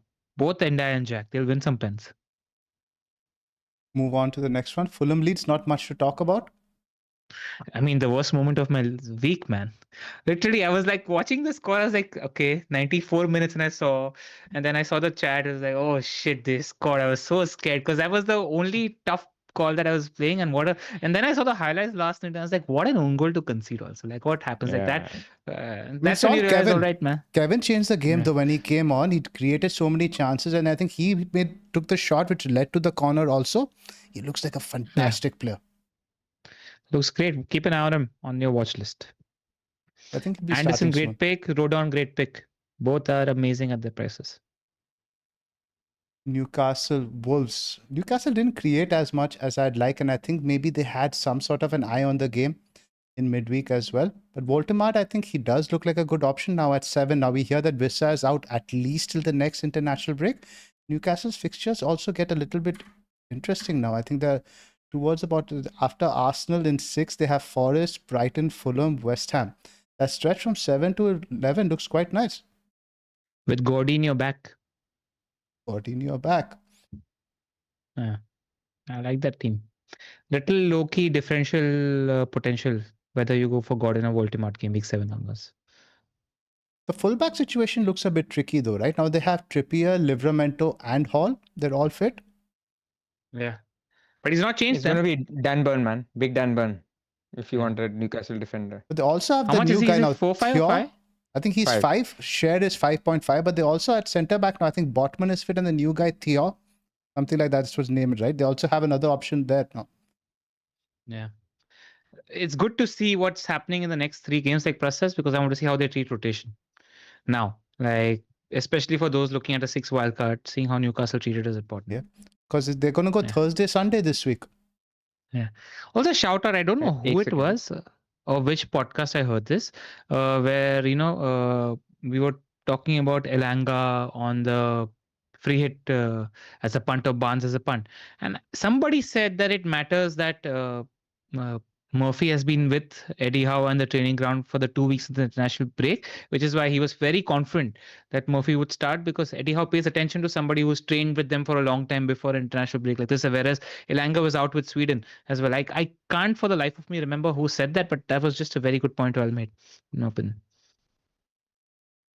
Anything else to add here, guys? No. Wolves, they need Strand Larsen back. They're really missing that Yeah. cutting edge. Although they had a few chances, they were all in the first 10 minutes of the game. Yeah. Who was the guy who kept getting chances? Is he a defender or is a midfielder? Was it Rodrigo or Rodrigo Yeah, Gomez? Not sure. yes, kept getting in. I clocked his name and forgot, but one guy kept getting chances. Just keeping an eye out if you're on the lookout for cheaper assets later. Mhm. West Ham Spurs.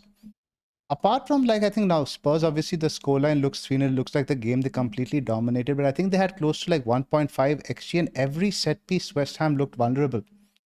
So in terms of creativity, we saw Xavi Simons taking corners on one side, Kudus on the other. So Poro's set pieces have completely gone, but he did create a few chances, one big chance. I think in terms of stock, Poro's gone down a little bit, but is he a fire sale plus? Spurs fixtures are still No. good. No, it's not a fire sale. It's still a good defense. You know, they're keeping good clean sheets. So if you're on a wild card, you're never picking him. But if you have him, it's fine. Yeah, That's what I am. I'll say like I think Romero is right up there as a pick now, just because of a Thomas Frank centre back who's good for bonus, who's good for DEFCON, who's good on set pieces. Both him and Van der Ven are better picks compared to Poro. And Simon's very firmly on the watch list, especially if he plays number 10 next game, will be worth watching. What a set piece that was. Anything else here, guys? Paqueta, I thought he looked all right, man. For The what he's position going was to offer. interesting. But as a Yeah. false nine, I don't know if that's going to be repeated again. But as that game in particular, he was in the box a lot. A lot. In general, still a decent pick. I wouldn't be worried too much about Paqueta at 5.9 million. I would like him to have a few more set pieces. Now he had Ward-Prowse starting that game as well. So route 2 points is a little bit limited. And also if he's going to be playing in this false nine role more regularly, DEFCON may not happen. So we need to keep watching how that moves. I think because again, Wilson, how many games is he going to start? Fulkrug, he doesn't really like. I think eventually he's going to realize might as well just take Bowen up top. That being said, we also have to keep in Every mind manager eventually comes to that conclusion. Now, I don't think Potter will survive though beyond this international break, in which case they talk about Nuno coming, and in which case the side's identity completely changes all over again. Yeah. It's a team I don't Team think in flux. Team in flux. I think Paqueta has gone down in my estimation a little bit from the time we last spotted. Like right now, if you had to build a wild card squad, would you include Paqueta or Reinders? Right now, because Burnley at home, Reinders. Right. Yeah, but there's lots of midfield picks, right, Zoph? Like, especially if you're going for like the meta, based on 4 weeks of info, caveat, is heavy strikers and light midfield. So in light midfield, you may actually need 3 of those guys, like between under 7 million. So he could still make the cut. But again, I would go, if I was to go sub 6, I'll just go, you know what, I'll just go Dewsbury Hall, bank the 0.9 million. Fair enough. That's what I might be enough. Let's move on to Brentford, Chelsea. We rotated a lot in this game, which surprised me. I normally don't see Kukurea left out. We saw Hato starting his first game, and I thought first half we were very, very poor, much better in the second. And Palmer was on something when he came on. He just decided that he wants to take this game by the scruff of the neck. I think he had something like 5 shots. He really should have scored the second one as well. It was a good save by Kelleher. It's interesting now whether we're going to see this Palmer now, this version of Palmer going forward. Maybe he was playing through an injury earlier on in the season, but it definitely has me more curious and wanting to get Palmer in game week 6. LR, how do you think we did against Brentford? I thought Brentford played well. Thought they were pretty impressive, but Palmer came on and changed the game. He looks so electric, man. He's shown all the leg for me to desperately want him in game week 6, and just great memories. Have to get him against a team like Brighton, because let's do that again. Sorry, Pras, what are you thinking now in terms of Palmer? You're obviously going to free hit in 6. Palmer's nowhere in your transfer plans. No, if I don't free hit in 6, then no, I won't be getting Palmer. I'll just pray, man. Like, I can't have him every week. So game week 7, I hope against Liverpool he keeps quiet, and then I'll get him on game week 8. He'll definitely be in the wildcard whenever I wildcard. And if it's not a wildcard, then he'll be in with a transfer. So I'm not going to leave it too long, but can't have everyone every game. Meanwhile, Joao Pedro, 1 shot, 1 chance created, 2 bonus points. Welcome to Joao Pedro from the years you hated him, and now we hate him. It's come a full circle, isn't it? But just shows that just a player does so much stuff off the ball. There's so much good work we don't necessarily quantify into points. That's what he's being rewarded for. And his spot in the team is just so secure at the moment, I think. Yep. Delap injury was a game changer. His minutes went up massively after that game. And Maresca mentioned it as much as well, right? He said that in games where you have opposition sitting deep, he prefers Pedro as the 10 and perhaps playing a striker ahead of him. And in so maybe if people are optimistic still on Guiu, Sunderland maybe 3 weeks later is your hope. And otherwise, he doesn't mind Pedro as the 9. So against Liverpool, I think it'd be Palmer 10, Pedro 9, that sort of a situation as well, which is probably good for both against a team like that. How are you guys I feeling wanted to about ask you about Go ahead. Chalobah, because he's had a shot or two every single game. Is decent for DEFCON as well. But will there be rotation once Europe starts? There will be. I think so. If I was to buy, I'd just go toss in for 4.5. And if you were to be a completely safe Chelsea defender on wildcard, you would go Sanchez? Probably Bob. Probably Bob. All right, cool. But again, it's going to get a bit tricky in the sense that maybe, I don't know, right now you have Palmer and Pedro who are the options. Who else could be the third option? I don't want to lock out a third Chelsea slot with Sanchez. Right? It doesn't feel very high upside. There is no third option, man. There isn't, Like, you can right? be a good team and still not have a third option. Yeah. I don't think It's there is a Sanchez. third option. Like, I was screwing with a wildcard draft, right? And I might need 8.5. So the Raya money went down immediately, saving 0.5 to Sanchez. And I was like, yeah, this looks fine, man. Chelsea looked like a decent defense. I don't need to spend the extra on Raya if need be. So that's where I am. His performance has also been good, right? So first 3-4 weeks, no problem with Sanchez. No, he's not made any mistakes, which is what I was really worried about. He's done what you'd expect him to. Good. Burnley, Liverpool, I think we've covered when we spoke about Liverpool earlier. Yep. And City United also we covered. City just to add, Reinders look great in the game. Should have had a 10-pointer. I mean, that's where us wildcarders, non-wildcarders lost out to wildcarders because a lot of wildcarders didn't have TJ, where this was 9-10 points for TJ. Foden showed just about enough legs. See how his injury situation looks. How the injury situation for Cherky and Marmoush looks game week 7-8. Marmoush is fit again, then Foden's not a pick. If Marmoush isn't fit, then you're thinking about him for Burnley. You have to give him at least a couple of weeks. With Foden, we've seen this too many times, at least last year. See a glimmer of hope and then again he fades out.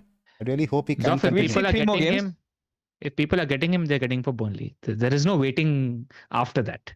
That's You're true. getting the money fixtures Burnley for home. So people are deciding now. Because we had made that wildcard draft over here, you can stick him in instead of Boomo. They're the same price. Yeah.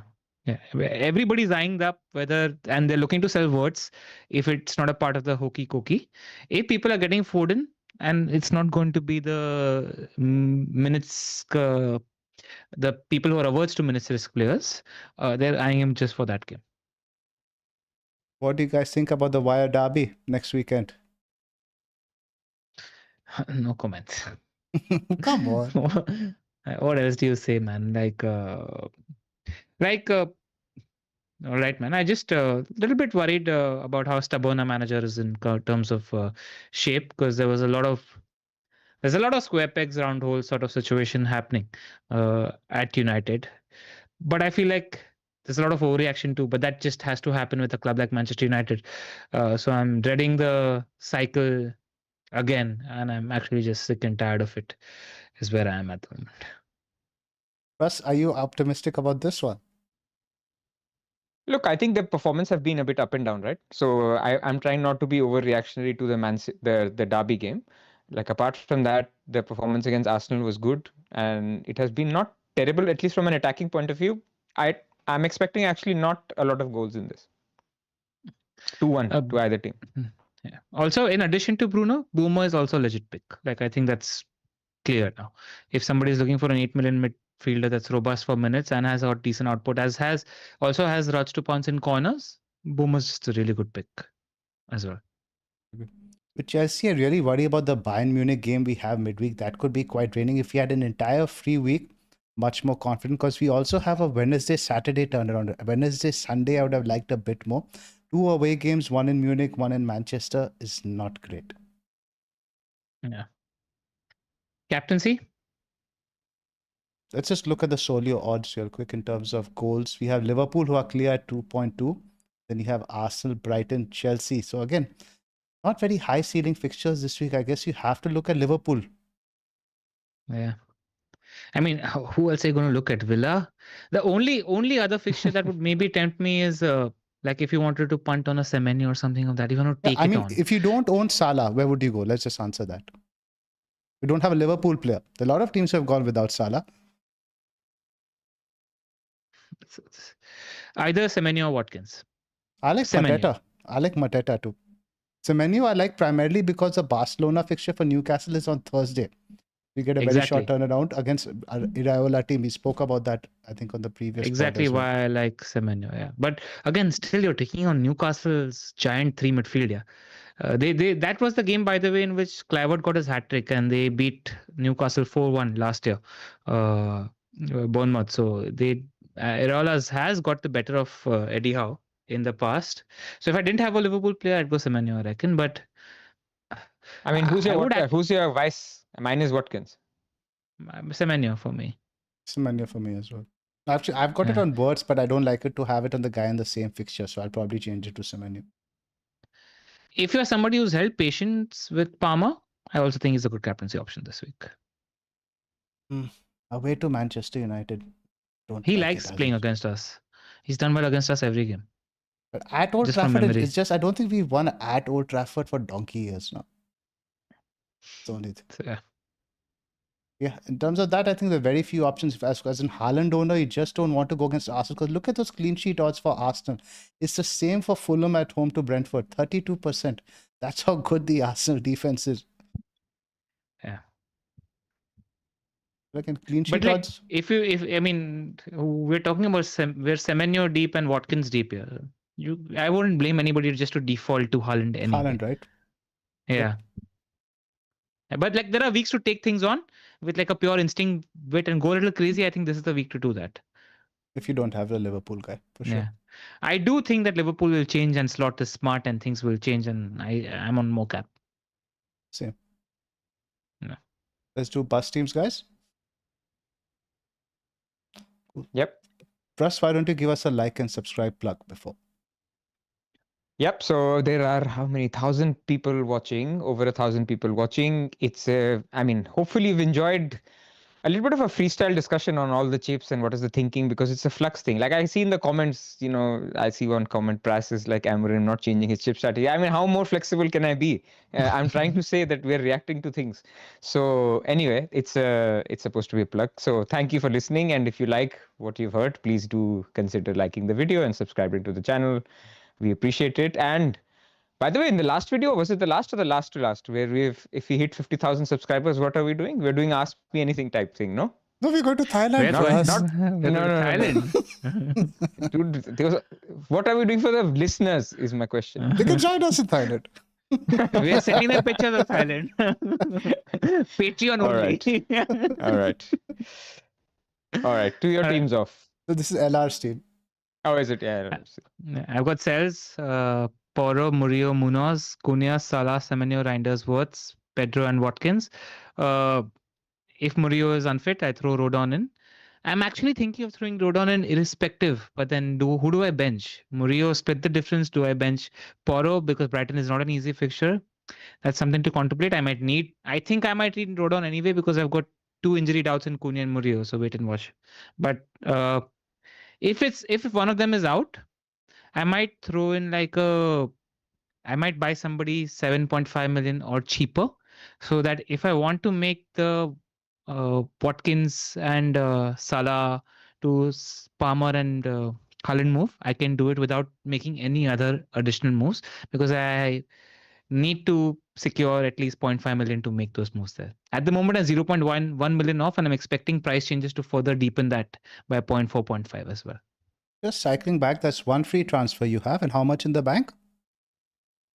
I've got tons in the bank, I think, at the moment. But I have to go 7.5 million or below because it then enables the Salah, Watkins to Palmer, Haaland move next week. Got it. So effectively, you if won't I'm be not making... wildcarding. So bench boost is out the window, obviously, looking at the structure 100%. Of your team. So Murillo, let's say if he misses out, Rodon subs in. That's fine. I don't think you need to make a defensive transfer over there. So essentially, you're looking at Cunha down to 7.5 mid or below. But I might just, or Murillo down to 5 million defender or below, because Cunha actually is very playable game week After this. 5 and 6. So if he's touch and go, then I might just hold off on the wild card. You know what I'm saying? So it depends on fitness of Murillo and Cunha quite a bit. You could go Murillo to Senesi, for example. So, yeah, exactly. I would just leave it, man. Play Dorgu, man. Yeah. Firstly, Cunha should be okay. Like even in the last game, I think Amorim said he could have played if he was pushing to play. If you go ask him, he wants to play. Given the context of the result, I think he'll play. So let's hope so. This is so dependent on the fitness of Cunha and Murillo in terms of what I do. Exactly. Yeah. Because you want to take 2 free transfers into next week, ideally. So maybe just take it on the chin this week. No, I don't. So because I know for sure I want to get in Haaland and Palmer. So whatever I do, I have to take one extra hit to either go Murillo down or to go Cunha down. So I might unless you wildcard, right? And then you have unless I transfers. Yeah, unless I wildcard. But then anyway, right? If I'm not doing it for a hit, I'll just make my this week's team stronger anyway, right? So why not do Cunha to Grealish this week? Cunha to Grealish, or I actually think the better move long term is Murillo to a 4.5 million defender of choice, because Cunha is very playable. He's a good asset as a differential. Because even Sunderland at home doesn't look as guaranteed a clean sheet as it did. I like him for Brentford and Sunderland. LR, get Anderson then. Yeah, exactly. But the Anderson is just what Tarkowski. But plus, won't you get Senesi then? You get the fixtures are better for Senesi going forward. Why get not Anderson get is just playable this week? Then he's not playable for 5 weeks. I'm assuming he's gonna but I'm assuming you're gonna wildcard soonish, no? I might or might not, nah? Because I saw my teams. Spurs have decent fixtures long term. Munoz has decent fixtures long term, and Leeds actually covers a lot of the fixtures, and Rodon's playable. We've seen that he's okay. I was under the impression you'll either wildcard in 6 or 7 or 8 or something like that. It's 6 or 8. Wildcard is very, very likely, but I'm not far away from just getting Palmer and Haaland in any way. So my realm of possibilities is wide. So what I'm going to do on my team selection video is show you guys my game week 6 wildcard and how I'm pegging and what the differences are and whether I need to make the wildcard move or not. I just do Cunha to Jack, man. I think Jack is just a good pick for long term. Fair. Over Murillo down? But that being said, the entry point is so bad this week. So I can get why you don't want to do that. Because Murillo is an out anyway, right? Like in 1 or 2 weeks. He's at the but ideally, I want to take Murillo up to an Arsenal defender. But you can take Munoz up to that. You have that other guy. You actually have a lot of spend in your defense. You need to reduce that. Exactly. Ideally, so I want to reduce the spend in my defense. Exactly. Murillo to Senesi appeals. Yeah, to a 4.5 million defender, yeah, of choice. Anything to add, Pras? No, I think everybody should be looking to be conservative this week. Yeah. Actually, the defender that I really like, who's top of my list, is Romero. I love Romero as a pick at the moment. Everything I've seen in terms of Thomas Frank team, set pieces, bonus, DEFCON. I really like Romero as a pick.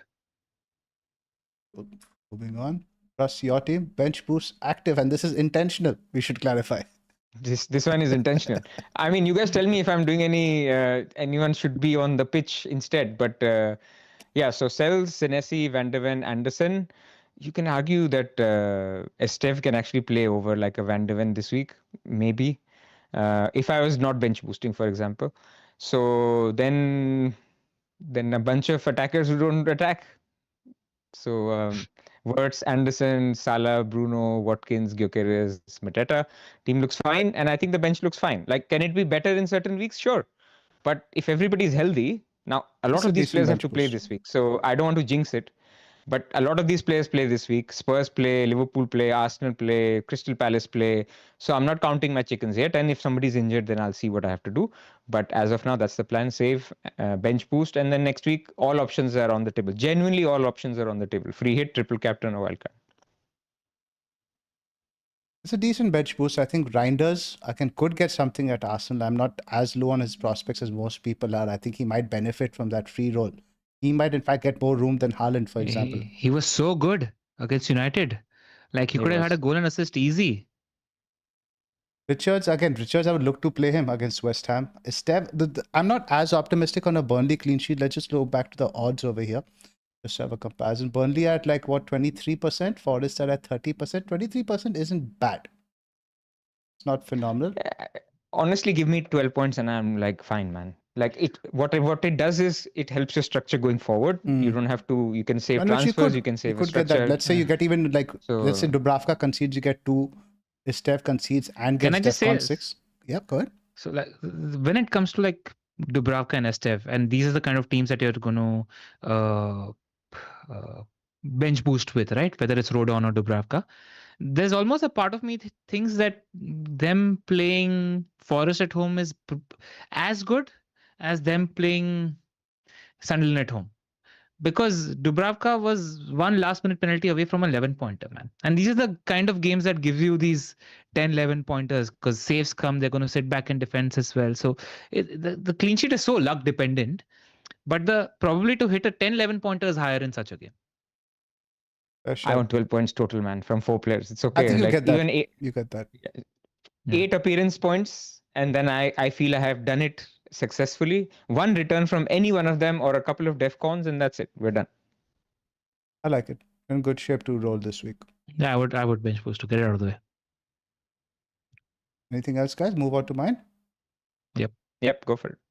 I've got Sells in goal, Porro, Richards, Anderson currently playing Murillo, but I'm thinking even if Murillo is fit, I'm going to play Reinders, man. I'm not as confident of that clean sheet now. Wirtz, Salah Cap, Semenyo, Rogers, Joao Pedro, and Watkins. Currently, the bench is Dubravka, Reinders, Rodon, and Guiu. I've got 3.1 in the bank, so I could go something like Guiu to Mateta this week, but that blocks off a lot of moves I want to do going forward. And I have a path that I really like now for the next few weeks. I'll talk you guys through it. Now, let's say if I roll this week, what I can do in 6 is do Salah, Wirtz, and this one out. Watkins out for Haaland, Palmer, and Dewsbury Hall. That gives me about 5.5 million in the bank, which I can use in 7 to upgrade Guiu to Gyökeres. And then further, that also gives me money to upgrade Murillo to Gabriel. Maybe not in 7 right away because that will require a hit, but in 8 or 9. So that gets me very close to a wildcard squad I would be building towards 7, apart from the defense. Maybe just one spot I would be off in that Rogers spot, who has Burnley that week. So I think in terms of a path, I'm not going to mess around with the bench boost this week. This just looks very clean to me going forward. Love it. Love the moves. Yeah. You're getting all the big players at the right time. That's the thing, because at game week 6, the entry point for Dewsbury Hall is also good. He has West Ham home that week, and then you don't want Gyökeres that week. You want Gyökeres in 7. So you keep the money to upgrade Guiu to Gyök in 7 that way. Yeah. See the advantage of just like spending less in defense compared to I have, and it allows you these upgrades quite straight up on the block, right? So no, this is a lesson to be learned for our listeners, where you overcommit to spending in defense, and you maybe sometimes can't get as many players in attack as you want, which might be the case this year because we're talking about Isak and Gyökeres in addition to Salah, Palmer, and Haaland. So make sure at any point you're not overspending or overcommitting in defense. So just a last question. If Murillo is fit, would you guys play him or Reinders? Keep in mind, I have Sells already. I'm inclined to split the risk a little bit. Have you thought about benching Porro? He's not the same Porro anymore. We are a little bit attached to him having set pieces, etc. He doesn't have set pieces anymore. He doesn't, but he still created a couple of good chances last game, including one big chance. Let's have a look at the odds where they are. Spurs are what, 18%? That's really low. I didn't expect it to be that low. Yeah, I'd much rather play Murillo over Porro is where I am. 30% for Murillo versus 18% is clear daylight, now that you do mention it. Yeah, I would bench Porro. Bench Porro, play Reinders. I think I want to play Reinders regardless, just for some sort of interest in that game on Sunday night. Go back here. I would play Murillo as well.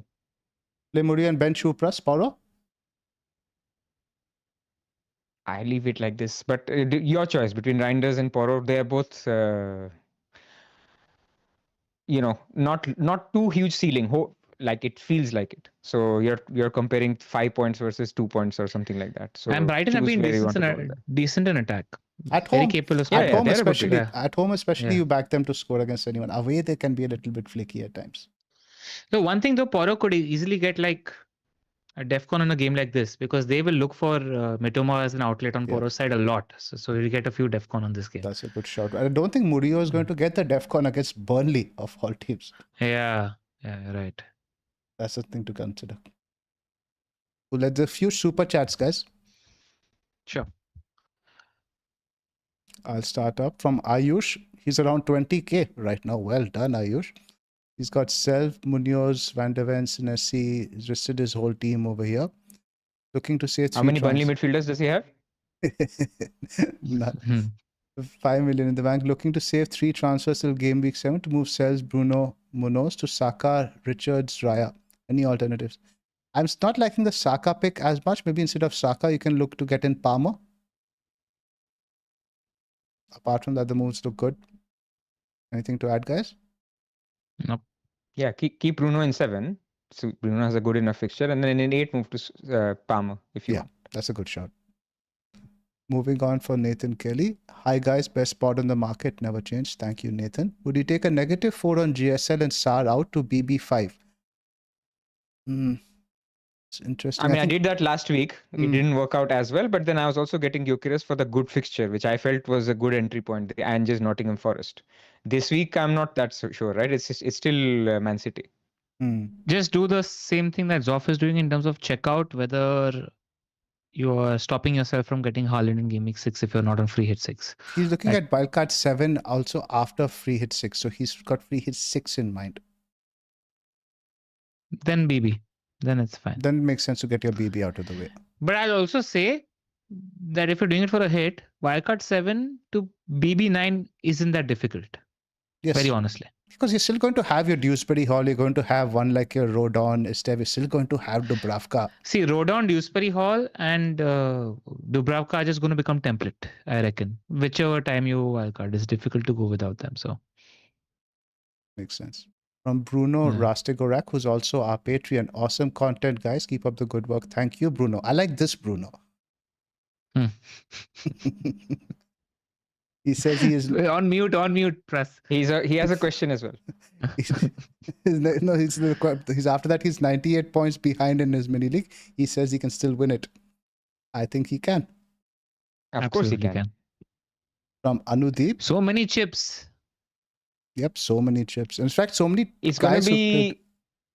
It's going to be like 3,000 points this season. I think the winner will get because of extra chips and stuff. So 100 points out of 3,000 is like 3%. You don't have to worry. Moving on from Anudeep, he's OR 580K, BB active, 2 free transfers, 3.9 million in the bank. Team Sanchez, Dubravka, Virgil, Neko, Munoz, Konsa, Rodon, all good fixtures. Semenyo, Gakpo, Kudus, Anderson, Reinders, Haaland, Joao Pedro, Bowen. Yeah, bench boostable. Gakpo plus Bowen to Salah cap plus 4.5 million or Bowen to Gyökeres. I think why don't you just roll the transfer, buddy? Do you guys see? Or just do Bowen to Gyökeres if you can do it straight. No, but See, actually this week no, roll the transfers. He's hunting for a captaincy option. That's the trick over. He doesn't have Yeah. Salah. He's thinking of doing Gakpo plus Bowen to Salah plus 4.5 million. He could go King, who has a good fixture this week. Captain Bowen's a Van Dijk, striker, man. Nana. Holy, he will go as a striker. Oh, right. That's true. You'll have to go Yeah, for a yeah. dead striker to bench boost. No. Bench boost and then captain Haaland. Yeah, Haaland's fine. Bench boost Captain Haaland, yep. They don't do any Yeah. transfers then. Or if you're not doing the transfer, see if you're okay for a bench boost 9, then get Salah and captain. Hmm. But then everybody's going to sell Salah next week. Maybe. So Maybe. think about that. Last one from Mark. Do I play Marlin or Reinders? Reinders, man. Randers. Easily. Yeah. Play the players who start, as our good friend Danny Yeah. says. The last one, please don't send in any more, guys. From J0629, would you bench boost this week with the Steph? That's exactly what Pras Yep. is doing. Not confidently, but if you're happy with the rest of the 14, it's fine. I think you get your this one DEFCON points regardless with the Steph. He's a good player this week. Don't mind that at all. I was debating between him and Van de Ven anyway. So like I'm not thinking about these things because I'm just bench boosting. But if one of them gets injured, it's a debate. Like I think he's playable this week. Agree. Let's wrap up, guys.